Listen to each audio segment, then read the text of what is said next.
Good evening, and welcome to HT News, a newscast produced by students in Huston-Tillotson University's communication program. Our top story tonight, the newest campus for Austin Community College is beginning to take shape. If you haven't driven past the Highland Mall lately, there are a lot of changes underway. As Lacey Jones tells us, excitement is building over what's to come. They're breaking up concrete, digging holes, and laying new pipes. Despite the recent threat of rainy weather, construction is moving full speed ahead at ACC Highland, where they're turning the old JCPenney's into a new and very modern campus. ACC officials call it urbanistic. We're seeing a mixed-use development along the lines of perhaps a Mueller, a Domain, Triangle. Phase 1 of construction is almost complete. When the dust settles, this will be home to a 604-station state-of-the-art computer and math lab, classroom space, a photo gallery, and restaurant. This will be the 11th campus for Austin Community College. It will house the music, digital photography, and culinary arts programs. ACC Eastview is less than 5 miles away. Walking across campus, it didn't take long to find a lot of people excited about what's to come. Yeah, I'm hoping to take some classes there. I like the mall, I like the options that we can get, and you know, I like the learning process. I think it's fabulous. It's really exciting. It's going to be so much space for our students. I think it's going to be turned up. I think the students are really going to enjoy it, especially the accelerator, which is the math emporium. While there's plenty of work to be done, it's clear something exciting is starting here. Lacey Jones, HT News. The City of Austin is looking for community input on its newest housing development. Colony Park is a 208-acre project near intersections of 183 and Highway 290, not far from LBJ High School and Travis County Expo Center. Right now, it's mostly prairie and brushland. There are homes out there, and Overton Elementary School is up and running, but much more is on the way. A map of proposed development is now up on the city's website. The proposal would include 5 separate subdivisions, park areas, athletic fields, and shopping centers. The city will host its next community workshop on June 23rd. The city is also asking for input about its plans to protect some of Austin's most historically important plots of land. The Parks and Recreation Department kicked off a review of the city cemetery master plan on April 30th. They're trying to come up with ideas for preserving the 5 municipal cemeteries they manage, including Evergreen, Oakwood, and Plummer Cemetery on Austin's east side. Oakwood Cemetery was established in 1839 and is the oldest cemetery in Austin.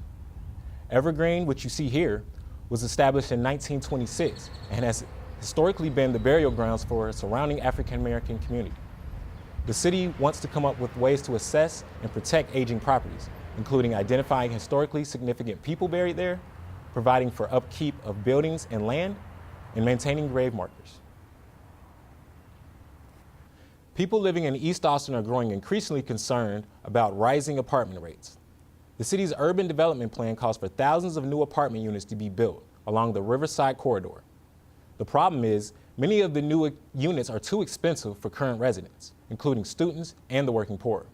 For example, at Lakeshore Pearl on the south shore of Lady Bird Lake, rent for a 1-bedroom unit starts at $1,200 a month, 2 units at $1,850, and 3 bedrooms at more than $2,100 per month.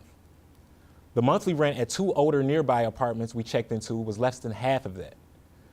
Several students we talked to say they will no longer be able to afford rent in that area. For many Austinites, bikes have become the solution to avoid traffic gridlock, especially downtown. As the number of bike riders grows, so do the concerns about their safety. But as Charles Wright reports, a new study shows pedal pushers may be safer than you think. Bryce Benton moved to Austin 3 years ago and has been commuting by bike since the day he arrived. He uses the Lady Bird Lake Trail to go from his home in East Austin to his job downtown most mornings. He loves cycling in Austin, but thinks the city could do more to make it safer. Cutting down on people who are either distracted or otherwise impaired driving, which poses a danger to everybody, but especially vulnerable people like cyclists and pedestrians. Cycling is not just a way to commute. Some Austinites cycle as part of their job. Joy Messier operates Bike Cafe, a mobile coffee shop. She feels the city does a lot for cyclists, but thinks Austin drivers could be more courteous. I've moved around a lot, and this is definitely the city I've lived in that has the most bike lanes. It has the most biker-friendly stuff. Some of the drivers in the city, I think, could do a better job. Ever since Lance Armstrong became a national figure, Austin has enjoyed the reputation of a cycle-friendly city. A study by the Massachusetts Institute of Technology of bike accidents in Austin over the last 5 years shows that Austin is a relatively safe city for cyclists, but has more work to do. According to the MIT report, Guadalupe is the most dangerous street in Austin for cyclists, with a total of 84 bike crashes, followed by South Congress and the I-35 corridor. It doesn't appear that the bike rental market is cause for concern. Austin is the newest city to implement the B-Cycle bike share program, those red bikes you see around town. The program has been successful and, most importantly, safe, according to the company's executive director. No, it hasn't really been an issue for us. Bike share systems have a stellar safety record throughout the world, and that's been so far the case here. As for making the streets even safer, the City Council will meet later this month to discuss Austin's master bike plan, which includes adding even more protected bike lanes. That's an idea cyclists like Bryce Benton certainly won't ride away from. Charles Wright, HT News. Students from several East Austin schools are clearly catching the city's musical vibe.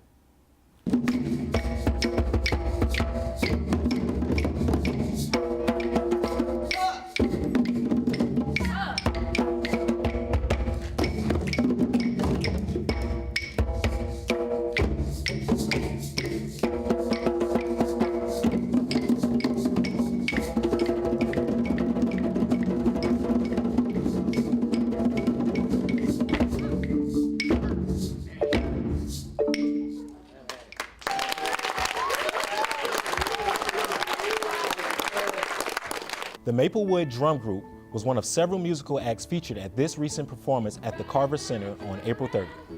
Students from Maplewood and Blackshear Elementary Schools showed off their talents from drumming to strumming to singing.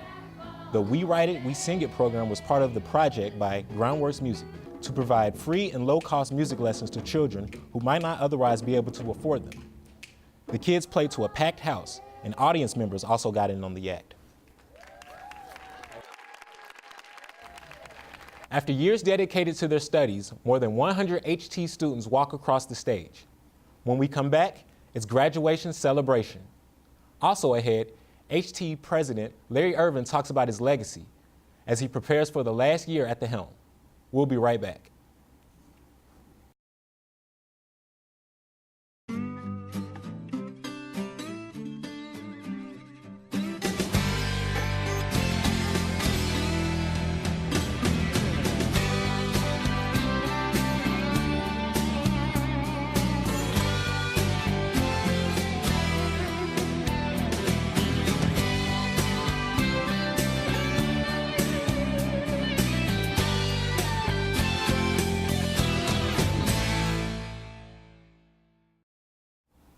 After nearly a decade at the helm, the president of Huston-Tillotson University recently announced he would be stepping down. Dr. Larry Irvin plans to leave HT at the end of next academic school year, in June 2015. Irvin sat down recently with reporter Sharnia Rowlett to talk about his legacy and hopes for the future. So what was the university like before you got here? This university? Well, I had been at HT in 1988. I was a part of a even then accreditation team that was reviewing HT for its 10-year review.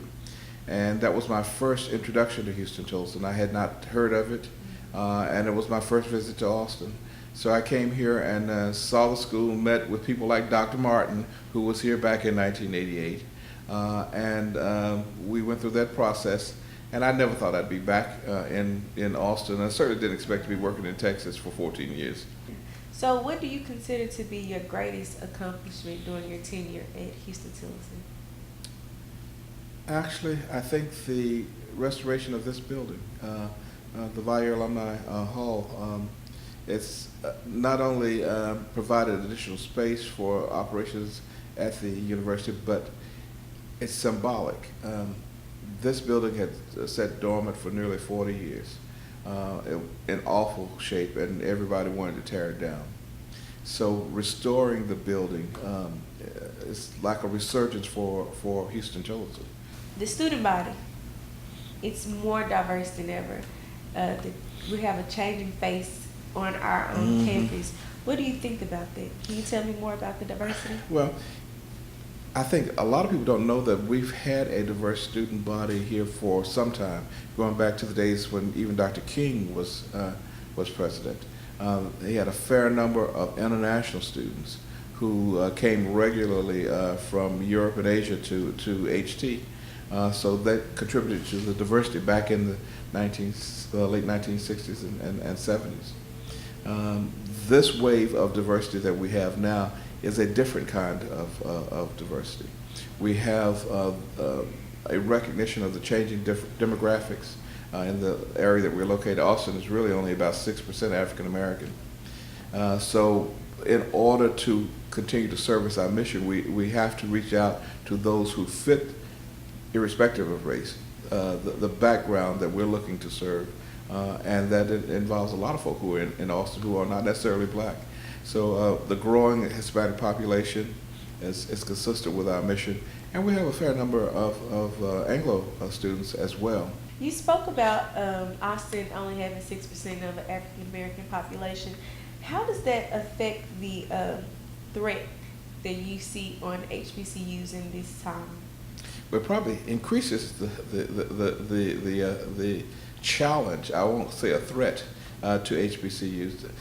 In most instances, HBCUs are in those 13 states that I just mentioned, from Virginia down to Texas, because those were the states that did provide educational opportunity for African Americans early on. So in most of those areas, they're heavily populated with African Americans, where the total population is anywhere from 30 to 50%. That's not the case here. So there is a larger pool of students in these other places throughout the Southeast and Southwest to draw students from. We have a much smaller pool, so we have to reach far and wide to be able to generate the student population to sustain the university. What else would you like to see done with HT after you depart? I think one of the things that has been uppermost on my mind is to make sure that the buildings are improved and in sound physical condition. We've done a lot of that. There are some technological advances I think we could benefit from, and I'd like to see that happen. And probably a couple more classroom buildings after the Health and Wellness Center. But the Health and Wellness Center will have classroom space as well. So I think it's a win-win to meet the kinds of specialized teaching challenges that you have for the different disciplines that we offer. I have a saying that's not mine, it's not original, that the road to success is always under construction. And I think we have to realize that during our lifetimes, during our professional lifetimes, we probably will not see everything accomplished that we want to accomplish. But if it has value, it will be continued, and that road will be under construction for years and years to come. We'll always be moving in a direction for positive growth.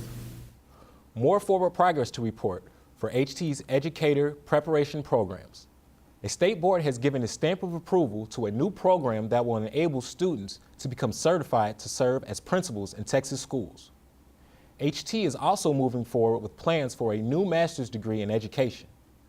Program coordinators recently applied for accreditation with Southern Association of Colleges and Schools, called SACS. A decision is expected later this summer. If approved, this will be the first master's degree offered at HT, and students can enroll in January 2015. For Hispanic students on campus. The United Negro College Fund has named an HT student one of its 2014 Rising Stars. Sophomore Angelica Arazo was featured recently on national TV on BET's UNCF Evening with the Stars. Arazo won a $25,000 scholarship from Target to help pay for her next 2 years of college. She says it's something she never thought possible. Ladies and gentlemen, please welcome Angelica Arazo.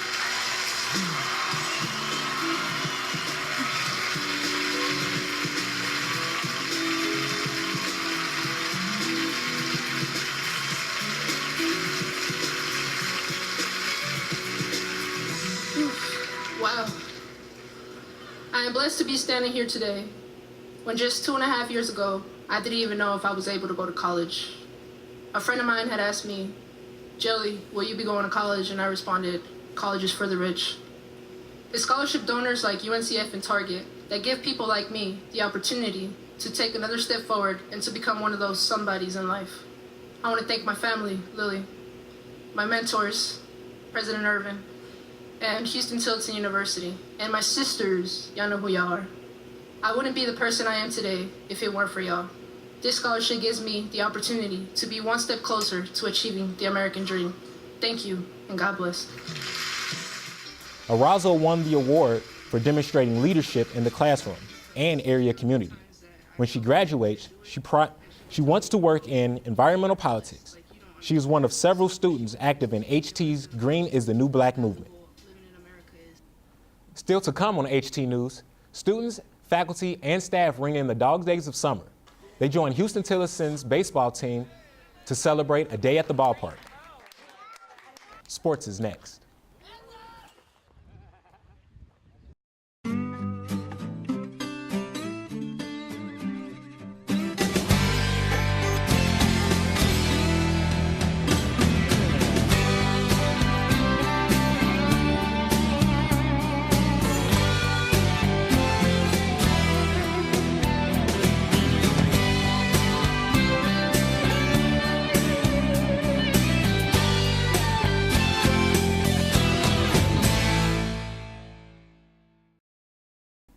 Break out the chili dogs.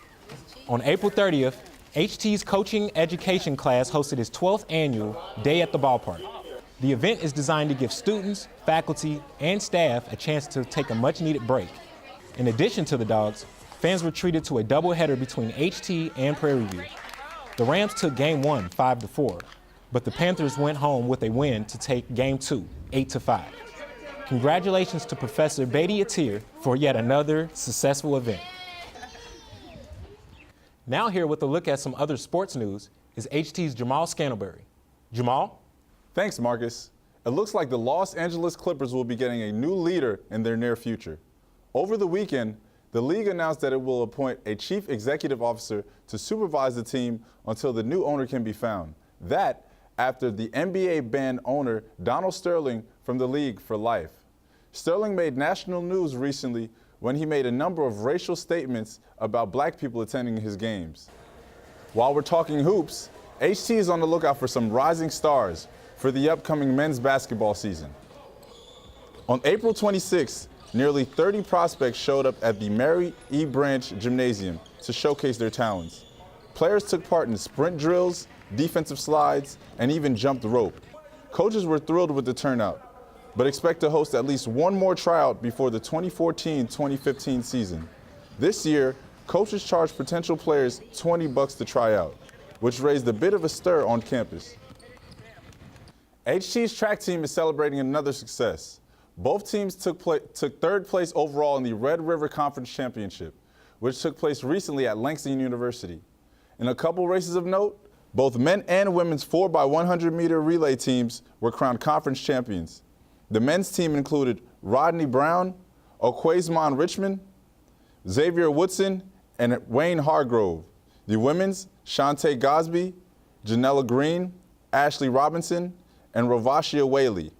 On the men's side, individual conference champions included Hargrove in the 200-meter dash, Kavion Crenshaw Harris in the 800-meter run, and Patrick Besquito in the high jump. Women's individual champions included Whaley in the 800-meter run, Robinson in the 1:10 400-meter hurdles, and Jasmine Randall in the discus. Both teams returned to the track for NAIA's Nationals on May 22nd. That's it for sports tonight. Back to you, Marcus. Thanks, Jamal. Finally tonight, young women from one of HT's sororities got their hands dirty recently for a good environmental cause. Alpha Kappa Alpha hosted a tree planting on Austin's second highest hill. It was one of several events scheduled around East Austin to celebrate Earth Day. We'd also like to congratulate HT's Green is the New Black for winning first prize for his exhibit at Austin's Earth Day Festival. Well, that's it for this edition of HT News. We appreciate you watching and look forward to seeing you back here next year. From all the students in HT's communication program, good night.